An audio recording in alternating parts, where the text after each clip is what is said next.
Το ξέρω ότι θα σου φανεί παράξενο, αλλά για να αλλάξει η ζωή σου δεν χρειάζεται να βελτιώσεις τον εαυτό σου. Γιατί αυτός που προσπαθείς να βελτιώσεις δεν είσαι εσύ. Η προσωπικότητά σου, οι συνήθειες σου, ο τρόπος που σκέφτεσαι, αντιδράς, εξηγείς τον εαυτό σου. Όλα αυτά είναι κάτι που έμαθες. Ένα κοστούμι. Ένα κοστούμι που ράφτηκε σιγά σιγά. Από φόβο, από ανάγκη για αποδοχή, από στιγμές που πλήγωσαν και από επαναλήψεις που έγιναν ταυτότητα. Και δούλεψε. Σε κράτησε ασφαλή. Σου έδωσε την αίσθηση του ανήκειν. Σε βοήθησε να επιβιώσεις. Αλλά εδώ ακριβώς βρίσκεται το πρόβλημα. Δεν φτιάχτηκες για να επιβιώνεις. Φτιάχτηκες για να ζεις. Και ίσως ο λόγος που η ζωή σου δεν πηγαίνει προς τα εκεί που θέλεις δεν είναι επειδή δεν προσπαθείς αρκετά, αλλά επειδή προσπαθείς να διορθώσεις το κοστούμι αντί να το βγάλεις. Γιατί η ανώτερη εκδοχή του εαυτού σου δεν είναι κάτι που χτίζεται, είναι κάτι που αποκαλύπτεται όταν σταματήσεις να είσαι οτιδήποτε άλλο από τον αληθινό εαυτό σου. Οι περισσότεροι άνθρωποι έχουν μάθει να προσεγγίζουν την εξέλιξη με έναν πολύ συγκεκριμένο τρόπο, να προσθέτουν, να γίνουν πιο παραγωγικοί, πιο πειθαρχημένοι, πιο θετικοί, πιο σωστοί, να διορθώσουν τα ελαττώματα, να ενισχύσουν τα δυνατά τους σημεία και να χτίσουν μία καλύτερη εκδοχή του εαυτού τους. Αυτή η λογική φαίνεται σωστή, αλλά κρύβει ένα βασικό λάθος. Η πραγματική αλλαγή δεν έρχεται μέσα από την προσθήκη, αλλά μέσα από την αφαίρεση. Δεν χρειάζεται να γίνεις κάτι περισσότερο. Χρειάζεται να αφαιρέσεις ό,τι δεν είσαι. Όλους τους ρόλους που έμαθες να παίζεις, τις συμπεριφορές που υιοθέτησες για να ταιριάξεις, τις αντιδράσεις που έγιναν αυτόματες επειδή κάποτε σε προστάτεψαν. Αυτό που αποκαλούμε εαυτό είναι συχνά ένα σύνολο από μοτίβα που επαναλαμβάνονται, όχι μία συνειδητή επιλογή. Η παρεξήγηση ξεκινά από την ιδέα ότι υπάρχει μία ανώτερη εκδοχή σου κάπου στο μέλλον και ότι πρέπει να την κυνηγήσεις. Όμως όσο την κυνηγάς, ενισχύεις την αίσθηση ότι δεν είσαι ήδη αυτό που ψάχνεις. Δημιουργείται έτσι ένας φαύλος κύκλος. Προσπαθείς να γίνεις καλύτερος επειδή νιώθεις ανεπαρκής. Και όσο προσπαθείς από αυτή τη θέση, η ανεπάρκεια παραμένει. Η αλλαγή ξεκινά όταν σταματήσεις να λειτουργείς από αυτή τη βάση. Όταν δεις καθαρά ότι δεν χρειάζεται να κατασκευάσεις ένα νέο εαυτό, αλλά να αποδομήσεις τον ψεύτικο. Αυτό δεν σημαίνει παθητικότητα ή αδιαφορία. Σημαίνει συνειδητή απομάκρυνση από ό,τι είναι περιττό.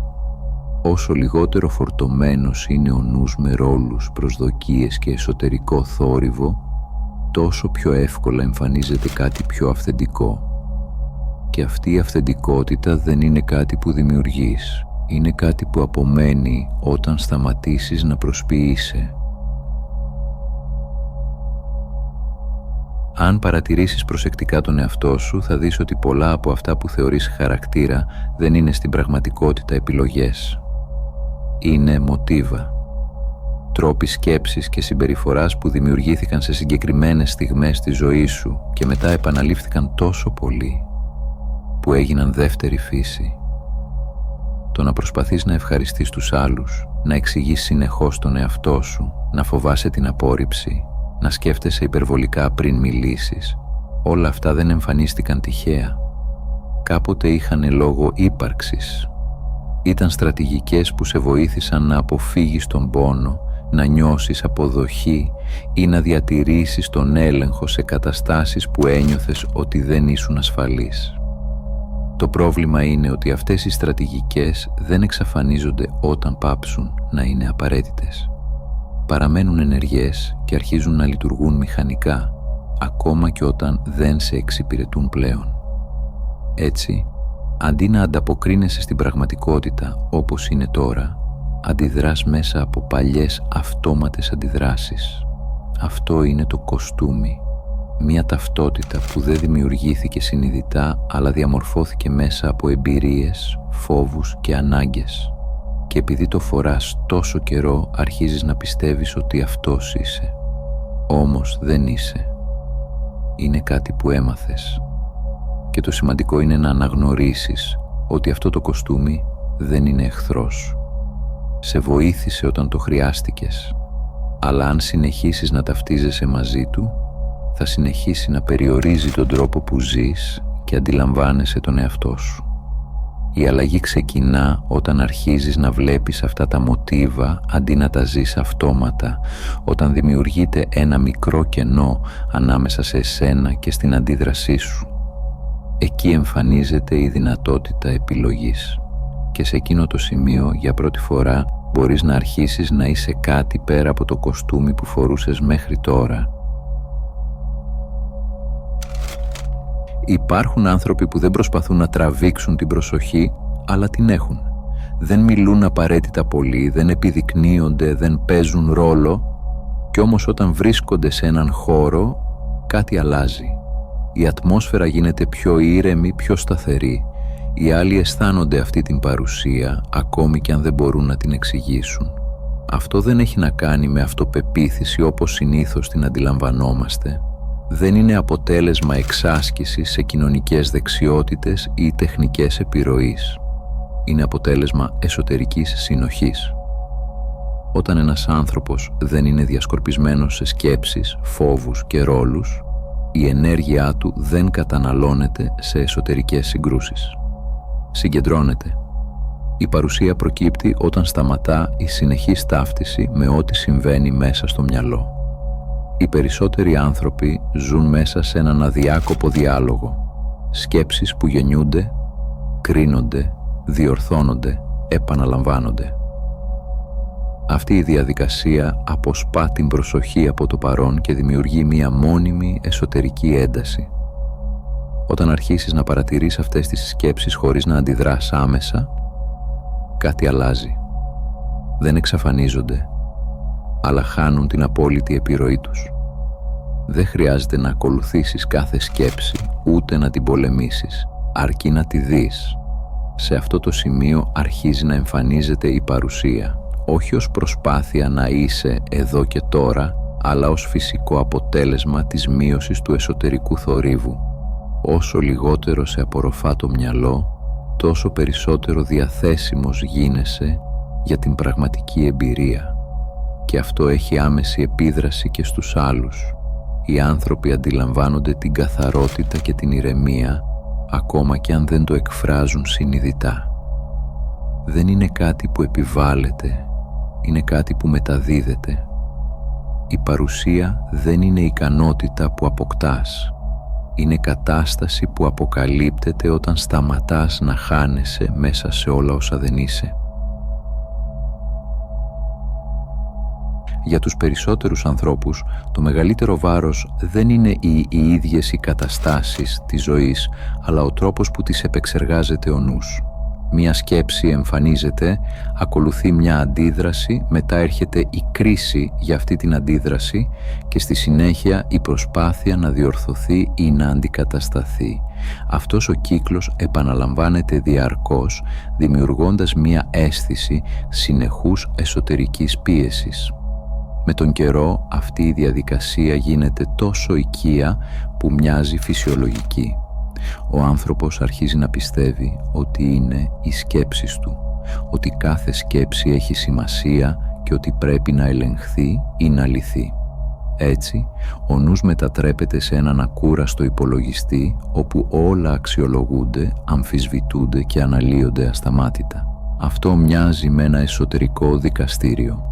Κάθε σκέψη περνά από έλεγχο. Είναι σωστή ή λάθος, επιτρέπεται ή όχι, πρέπει να κρατηθεί ή να απορριφθεί. Όμως, όταν κάθε εσωτερική κίνηση γίνεται αντικείμενο κρίσης, δεν υπάρχει χώρος για ηρεμία. Η προσοχή παραμένει παγιδευμένη σε μια συνεχή διαδικασία διαχείρισης. Το πρόβλημα δεν είναι ότι υπάρχουν σκέψεις. Το πρόβλημα είναι η ταύτιση του εαυτού σου με αυτές τις σκέψεις. Όταν κάθε σκέψη αντιμετωπίζεται σαν εντολή ή σαν αλήθεια, χάνεται η απόσταση που επιτρέπει την επιλογή. Και έτσι μπαίνουμε στον αυτόματο πιλότο. Ο άνθρωπος αντιδρά αυτόματα, χωρίς να έχει επίγνωση ότι θα μπορούσε να μην ακολουθήσει. Η αλλαγή ξεκινά όταν σταματά αυτή η μη συνειδητή εμπλοκή, όχι με το να προσπαθήσεις να ελέγξεις τον νου περισσότερο, αλλά με το να δεις ότι δεν χρειάζεται να συμμετέχεις σε κάθε σκέψη που εμφανίζεται. Μπορείς να την παρατηρήσεις χωρίς να την αναπτύξεις, χωρίς να την κρίνεις, χωρίς να την ακολουθήσεις. Αυτή η απλή μετατόπιση δημιουργεί χώρο. Και μέσα σε αυτόν το χώρο ο νους πάβει να λειτουργεί σαν φυλακή. Δεν εξαφανίζεται, αλλά πάβει να έχει τον απόλυτο έλεγχο. Εκεί αρχίζει να εμφανίζεται μια πιο ήρεμη και καθαρή σχέση με τον εαυτό. Μέσα σε όλη τη διαδικασία της προσωπικής μεταμόρφωσης υπάρχει ένα επίπεδο που πολλοί αγνοούν, το σώμα. Πολλοί άνθρωποι ζουν αποκλειστικά μέσα στο μυαλό τους, προσπαθώντας να κατανοήσουν, να ελέγξουν και να διορθώσουν τα πάντα με σκέψη. Αλλά η πραγματική αλλαγή δεν ξεκινά από το κεφάλι, ξεκινά όταν η προσοχή κατεβαίνει στο σώμα. Κάθε φόβος, κάθε ντροπή, κάθε τραύμα αφήνει ίχνη στο σώμα. Ένταση στο στήθος, βάρος στους ώμους, κόμπη στο στομάχι. Αυτές οι φυσικές εκδηλώσεις δεν είναι τυχαίες. Είναι αποτυπώματα του παρελθόντος που συνεχίζουν να επηρεάζουν τον τρόπο που ζεις τώρα. Όταν αγνοείς το σώμα, τα συναισθήματα παγιδεύονται, δημιουργώντας συνεχείς αντιδράσεις και μοτίβα που περιορίζουν την αυθεντική σου παρουσία. Η σωματική συνειδητότητα δεν απαιτεί ιδιαίτερη τεχνική. Αρκεί να παρατηρείς, να νιώθεις και να αναγνωρίζεις αυτά που εμφανίζονται. Όταν ένα κύμα φόβου ή θλίψης ανεβαίνει, δεν χρειάζεται να το πολεμήσεις ούτε να το καταπιέσεις. Απλώς άφησέ το να υπάρχει. Επέτρεψε του να εκφραστεί, βίωσε το. Μέσα από αυτή τη διαδικασία, το σώμα αρχίζει να απελευθερώνει ενέργεια που ήταν μπλοκαρισμένη για χρόνια. Όσο περισσότερο συνδέεσαι με το σώμα, τόσο πιο ξεκάθαρα αρχίζεις να καταλαβαίνεις ποιος είσαι πραγματικά. Η αυθεντικότητα δεν βρίσκεται μόνο στη σκέψη ή στη συμπεριφορά, αλλά στην ενέργεια που κυκλοφορεί μέσα σου όταν δεν αντιστέκεσαι σε ό,τι νιώθεις. Μέσα από το σώμα η προσωπική σου αλήθεια γίνεται αισθητή και η παρουσία σου αποκτά μια αόρατη αλλά ισχυρή βαρύτητα. Η σωματική συνειδητότητα είναι το κλειδί για να ξεφορτωθείς τις παλιές στρατηγικές επιβίωσης και να αφήσεις την αληθινή σου ενέργεια να αναδυθεί. Μέσα από το σώμα μαθαίνεις να ζεις χωρίς να είσαι παγιδευμένος στη σκέψη σου και εκεί γεννιέται η ελευθερία που σου επιτρέπει να γίνεις η ανώτερη εκδοχή του εαυτού σου. Ο πόνος και οι πληγές του παρελθόντος δεν είναι εμπόδια. Αντίθετα, είναι υλικό για μεταμόρφωση. Κάθε φόβος, κάθε απόρριψη, κάθε απώλεια που πίστευες ότι σε καθορίζει ή σε περιορίζει μπορεί να γίνει εργαλείο για ανάπτυξη. Το μυστικό δεν είναι να αγνοήσεις τον πόνο, απλά να τον δεις καθαρά, να τον νιώσεις, να τον αφήσεις να μιλήσει. Όταν μένεις με τον πόνο χωρίς να τρέχεις, χωρίς να τον πολεμάς, κάτι απρόσμενο συμβαίνει. Η ένταση αρχίζει να λύνεται, η ενέργεια που ήταν παγιδευμένη απελευθερώνεται και η συνείδηση αλλάζει. Τα γεγονότα που κάποτε φαίνονταν σαν καταδίκη αρχίζουν να αποκτούν νόημα. Οι πληγές δεν εξαφανίζονται, αλλά η σχέση σου μαζί τους μεταμορφώνεται. Αυτό δεν είναι άρνηση της πραγματικότητας ή παραίτηση. Είναι αναγνώριση ότι το παρελθόν δεν είναι φυλακή παρά μόνο αν συνεχίζεις να το βλέπεις έτσι. Κάθε τραύμα μπορεί να γίνει ένα σπουδαίο μάθημα. Κάθε απώλεια μπορεί να γίνει μια νέα κατεύθυνση. Κάθε πόνος μπορεί να γίνει η δύναμη σου. Η ίδια φωτιά, διαφορετική χρήση. Η ίδια ιστορία με διαφορετική συνείδηση. Αυτό που κάποτε ένιωθες ότι σε σπάει, τώρα μπορεί να σε διαμορφώσει. Η αλχημία του πόνου είναι η μετατροπή της έντασης σε σοφία, της θλίψης σε δύναμη, του περιορισμού σε ελευθερία. Όταν φτάσεις σε αυτό το σημείο, η καρδιά αρχίζει να ηγείται. Δεν είναι μια εύθραυστη καρδιά, αλλά μια καρδιά συντονισμένη με τη ζωή, ανοιχτή χωρίς να γίνεται εύπιστη, δυνατή χωρίς να σκληραίνει. Και είναι σε αυτή την καρδιά που η ανώτερη εκδοχή του εαυτού σου αρχίζει να εμφανίζεται. Όχι ως ιδέα ούτε ως στόχος, αλλά ως μια ζωντανή, αυθεντική παρουσία που αναδύεται από το βάθος της εμπειρίας σου. Όταν η συνειδητότητα κατεβαίνει από το κεφάλι στο σώμα και η σχέση με το παρελθόν αλλάζει, τότε η καρδιά παίρνει τη θέση της ως οδηγός. Αυτή δεν είναι η ρομαντική ή εύθραυστη καρδιά που συχνά φανταζόμαστε. Είναι η καρδιά που ξέρει πώς να ζει ανοιχτή χωρίς να γίνεται ευάλωτη, πώς να παραμένει δυνατή χωρίς να σκληραίνει. Η καρδιά αυτή δεν λειτουργεί μέσα από ανάλυση ή προσπάθεια. Λειτουργεί μέσω αίσθησης, μέσω ροής, μέσω μιας βαθιάς σύνδεσης με το εδώ και τώρα. Καθώς η ενέργεια σου απελευθερώνεται από τους περιορισμούς του μυαλού και των παλιών μοτίβων, η καρδιά γίνεται κέντρο απόφασης. Από εκεί προέρχονται οι κινήσεις σου, οι επιλογές σου, η αλληλεπίδρασή σου με τον κόσμο. Οι λέξεις σου αποκτούν βαρύτητα, η σιωπή σου αποκτά νόημα και οι άλλοι αρχίζουν να νιώθουν την παρουσία σου χωρίς να μπορούν να την εξηγήσουν. Δεν είσαι πλέον ο ίδιος που προσπαθεί να αρέσει ή να ελέγξει. Είσαι αυτός που υπάρχει πλήρως, με ειλικρίνεια και εσωτερική ισορροπία. Η καρδιά σου ξέρει πότε να αφεθεί, πότε να σταθεί, πότε να ενεργήσει χωρίς να επιβάλλει. Στην πράξη αυτό σημαίνει ότι η ζωή γίνεται πιο ρευστή, αλλά ταυτόχρονα πιο σταθερή.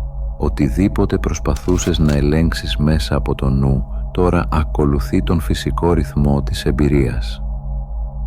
Σε αυτό το επίπεδο, η ανώτερη εκδοχή του εαυτού σου δεν είναι μια ιδέα ή ένα πρότυπο. Είναι μια ζωντανή πραγματικότητα, μια ενέργεια που δεν χρειάζεται να πείσει ή να αποδείξει τίποτα. Υπάρχει και αυτό αρκεί. Είναι η παρουσία που μεταμορφώνει όχι μόνο εσένα, αλλά και τον χώρο γύρω σου, με τρόπο φυσικό και αληθινό. Η πραγματική αλλαγή δεν προκύπτει από το να προσπαθείς να γίνεις πιο φωτεινός. Έρχεται όταν αφήνεις το βάρος που σε κρατούσε πίσω. Όταν σταματάς να πιέζεις, να ελέγχεις, να πολεμάς κάθε μέρος του εαυτού σου ή τη ζωή σου. Η ελευθερία εμφανίζεται όταν οι παλιές στρατηγικές επιβίωσης, οι φόβοι, η ανάγκη για αποδοχή και έλεγχο πάβουν να έχουν δύναμη πάνω σου. Δεν χρειάζεται να ανεβείς ή να αποδείξεις κάτι σε κανέναν. Η ανώτερη εκδοχή σου αναδύεται όχι μέσα από προσπάθεια, αλλά μέσα από άφεση. Αφήνοντας τον έλεγχο και τη συνεχή αναζήτηση, ανακαλύπτεις ότι η πραγματική δύναμη είναι να είσαι πλήρως παρόν, χωρίς μάσκες και χωρίς υπερβολική σκέψη. Όλα όσα πίστευες ότι έπρεπε να γίνεις ή να αποκτήσεις ήδη υπάρχουν μέσα σου, χρειάζεται μόνο να τα αφήσεις να αναδυθούν. Αυτό που μένει είναι αλήθεια, καθαρή και αναλύωτη. Οι άλλοι μπορεί να μην σε αναγνωρίζουν πλέον και αυτό είναι καλό. Επιτρέπει στον κόσμο να συναντήσει τον αυθεντικό σου εαυτό, όχι το κοστούμι που φορούσες για χρόνια. Η απελευθέρωση αυτή δεν είναι δραματική ούτε θορυβώδης. Είναι ήσυχη, σταθερή, βαθιά. Είναι η στιγμή που σταματάς να είσαι φυλακισμένος μέσα σε παλιές ιστορίες, μέσα σε φόβους και ανασφάλειες. Και εκεί επιτέλους αρχίζει η ζωή σου να αναδύεται όπως ήταν πάντα προορισμένη, πλήρης, δυνατή και αληθινή. Η ανώτερη εκδοχή σου δεν είναι ένα μέλλον που πρέπει να κερδιθεί, ούτε μία εικόνα που πρέπει να δημιουργηθεί. Είναι η ενέργεια που ήδη υπάρχει μέσα σου, η αλήθεια που παραμένει κρυμμένη πίσω από φόβους, παλιές ταυτότητες και συνήθειες επιβίωσης. Όταν αφήνεις όλα αυτά, όταν σταματάς να τρέχεις πίσω από το περισσότερο ή το καλύτερο, εμφανίζεται η αυθεντική σου μορφή. Δεν χρειάζεται να αλλάξεις για να είσαι αποδεκτός ή να αρέσεις, αρκεί να αφουγκραστείς τον εαυτό σου, να νιώσεις το σώμα σου, να παρατηρήσεις τα συναισθήματά σου και να είσαι παρόν με ό,τι εμφανίζεται. Η καρδιά σου γίνεται οδηγός και η ζωή αρχίζει να ρέει με ρυθμό που δεν μπορείς να κατασκευάσεις με το μυαλό. Σε αυτή την κατάσταση, Η παρουσία σου έχει βαρύτητα. Οι άνθρωποι νιώθουν την ειλικρίνεια και την ηρεμία σου χωρίς λόγια. Δεν είσαι πλέον ο ίδιος που προσπαθούσε να αρέσει ή να ελέγχει. Είσαι αυτός που υπάρχει πλήρως και αυθεντικά. Η υψηλότερη εκδοχή του εαυτού σου δεν είναι μακριά. Δεν είναι κάτι που πρέπει να κυνηγήσεις. Είναι ήδη εδώ, μέσα σου. Το μόνο που χρειάζεται είναι να αφήσεις τις μάσκες να πέσουν, να σταματήσεις να παλεύεις με τον εαυτό σου και να επιτρέψεις στην αληθινή σου ενέργεια να αναδυθεί. Όταν συμβεί αυτό, η ζωή σου αλλάζει. Απλή, καθαρή, αληθινή.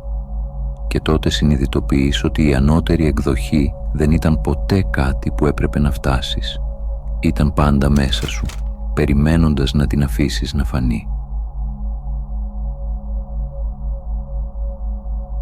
Αν έφτασες μέχρι εδώ, θέλω να σου πω ένα μεγάλο ευχαριστώ που ήσουν συνοδοιπόρος στο ταξίδι μου. Αν έμαθες κάτι καινούριο από αυτό το βίντεο, μπορείς να κάνεις εγγραφή, να πατήσεις like ή να αφήσεις κάποιο σχόλιο. Αν θέλεις να συνεχίσεις το ταξίδι, σου προτείνω να δεις το βίντεο που εμφανίζεται τώρα στην οθόνη σου. Από όποιες συντεταγμένες του κόσμου κι αν μ' ακούς, να προσέχεις τον εαυτό σου και να πας στο καλό.